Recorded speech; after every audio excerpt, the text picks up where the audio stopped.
Hello everyone, this is your friend Manish Rana and welcome back to my YouTube channel. First of all, I want to wish you all a very happy Diwali.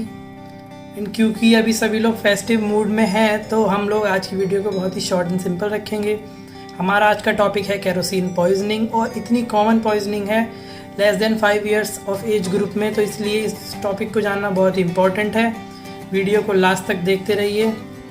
Kerosene poisoning इतनी common होने का reason जो main है वो यही है कि एक तो ये काफ़ी प्लीजेंट स्मेलिंग होती है, दूसरा छोटे बच्चे इसे वाटर की तरह मिस इंटरप्रेट कर सकते हैं, तीसरा कि कॉमनली घर में वो नॉर्मल वाटर बॉटल में स्टोर कर ली जाती है या फिर जो बिस्लेरी की यूज्ड बॉटल्स होती हैं, अनलेबल्ड बॉटल्स होती हैं ट्रांसपेरेंट, उनमें कॉमनली इसे रखा जाता है।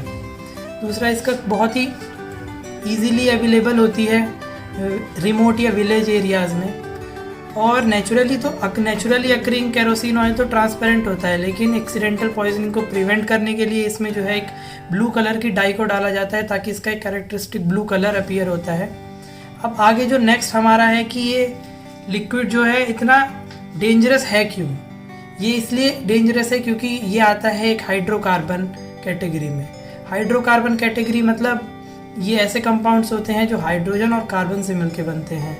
इसमें मेन खतरा हमारे लिए केरोसिन पॉइजनिंग की बात करें तो जो मिट्टी का तेल होता है उसकी बात करें तो मेन खतरा है कि जब ये इंजेक्शन इसका हो जाता है एक्सीडेंटली तो बहुत ही वॉलेटाइल लिक्विड होता है ये, और वॉलेटाइल लिक्विड होता है तो इसलिए ईजीली इसे एस्पिरेट भी किया जा सकता है, मतलब कि सांस के साथ इसकी जो फ्यूम्स हैं वो अंदर लंग्स में जाती हैं। साथ ही साथ अगर इसे इंजेस्ट करने के बाद किसी को वॉमिटिंग आती है तो भी बहुत हाई चांसेस हैं कि वो इस लिक्विड को अपने लंग्स में अंदर एस्पिरेट कर सकता है।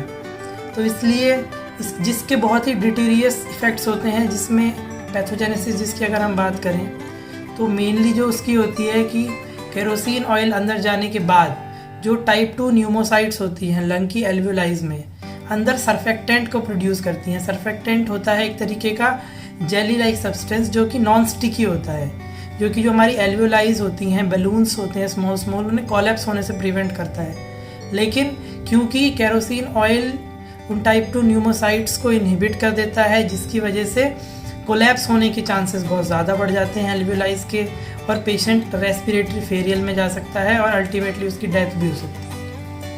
अब हम बात करते हैं कि क्या क्या क्लिनिकल फीचर्स होंगे या क्या क्या आपको सिम्टम्स देखने को मिलेंगे जिससे आपको पता चलेगा कि ये केरोसिन पॉइजनिंग है। एक तो उसकी कैरेक्टरिस्टिक स्मेल होती है, जो आपको स्मेल करने से लग जाएगा, पता चल जाएगा कि एक केरोसिन पॉइजनिंग जो है वो हो सकती है।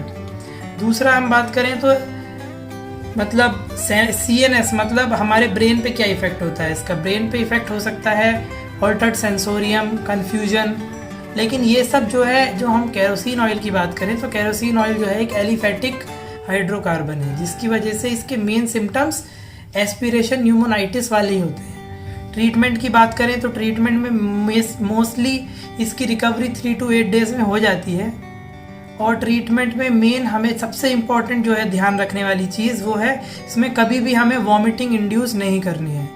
वॉमिटिंग इंड्यूस नहीं करनी है मतलब रिमोट एरियाज़ में, गांव वाली जगहों में ऐसा बहुत कॉमनली देखने को मिलता है। अगर कोई भी पॉइजनिंग होती है या वो लोगों को लगता है कि कोई पॉइजनिंग है तो सबसे पहला काम करते हैं वो उल्टी कराने की कोशिश करते हैं, जो कि बिल्कुल भी नहीं करानी है इस केस में। इस केस कई जगह क्या करते हैं, उल्टी कराने के लिए बहुत ही हाई कॉन्सेंट्रेशन ऑफ सॉल्ट को पानी में मिला के दे देते हैं, या फिर कुछ लोग घी पिलाते हैं कि बस उल्टी करानी है, लेकिन वो इसमें बिल्कुल भी इंडिकेटेड नहीं है क्योंकि उससे एस्पिरेशन होने के चांसेस और ज़्यादा बढ़ जाते हैं। जो नॉर्मल पॉइजनिंग भी है, मतलब जो अपने आप ठीक हो जाएगी, उसे भी आप कॉम्प्लिकेट कर देते हैं अगर आप उसे वॉमिटिंग कराते हैं। तो इसलिए इस चीज़ को आपको अच्छे से याद रखना है। अगर आप सस्पेक्ट कर रहे हैं किसी बच्चे में केरोसिन पॉइजनिंग तो उसे उल्टी बिल्कुल नहीं करानी है। उसे आप सबसे पहले नियर बाय हॉस्पिटल या near by health care provider के पास लेके जाएं, और उसके बाद हम लोग उसे ऐसे मैनेज करते हैं हमारी ट्रीटमेंट अप्रोच के हिसाब से। अगर हम हमारी ट्रीटमेंट अप्रोच की बात करें तो हमें देखना होता है कि क्या पेशेंट सिम्टोमेटिक है या एसिम्टोमेटिक है। अगर एसिम्टोमेटिक है मतलब पेशेंट ने भले ही केरोसिन पी लिया है लेकिन उसे कोई सिम्टम्स नहीं है या उसे कोई परेशानी अभी महसूस नहीं हो रही है, तो हमें उसका चेस्ट एक्सरे कराना है अगर हम करा सकते हैं तो। अगर चेस्ट एक्सरे कराने पे हमें चेस्ट एक्सरे नॉर्मल देखने को मिलता है, उसमें कोई फाइंडिंग नहीं मिलती है, तो हम उसे 6 घंटे की ऑब्जर्वेशन में मिनिमम रखेंगे और उसके बाद हम उसे डिस्चार्ज कर देंगे।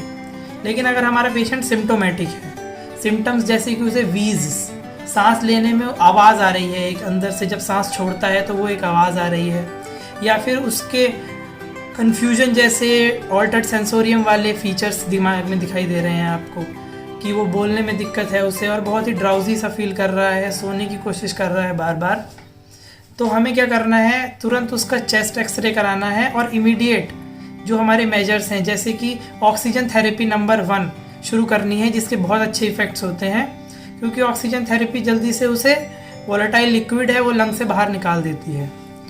दूसरा, आपको आईवी फ्लूइड्स की सपोर्ट देनी है, पेशेंट को डिहाइड्रेट होने से प्रिवेंट करना है। तीसरा, हम नॉर्मली उसे हॉस्पिटल स्टे में तो रखेंगे 6 आवर्स तक, लेकिन उसका क्योंकि हमें लगता है कि उसके सांस की नली जो है वो उसका रास्ता छोटा होने के चांसेस बहुत ज़्यादा हैं, मतलब ब्रोंको कॉन्स्ट्रिक्शन होने के चांसेस बहुत ज़्यादा हैं, तो इसलिए हम उसे सेल्ब्यूटामोल या बीटा-2 एगोनिस्ट जो होते हैं वो हम उसे उसकी नेबुलाइजेशन उससे कराएंगे ताकि उसका रेस्पिरेटरी एयरवे खुला रहे।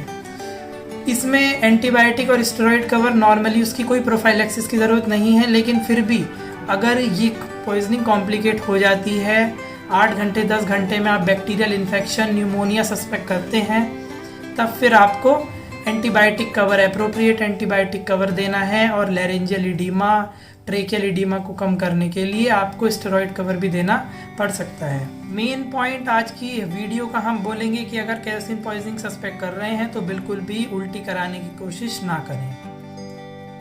अगर आपको मेरी वीडियो पसंद आई हो, आपकी नॉलेज में 1 या 2 पॉइंट भी इंक्रीज हुए हों, तो प्लीज़ वीडियो को लाइक कीजिए, मेरे चैनल को सब्सक्राइब कीजिए।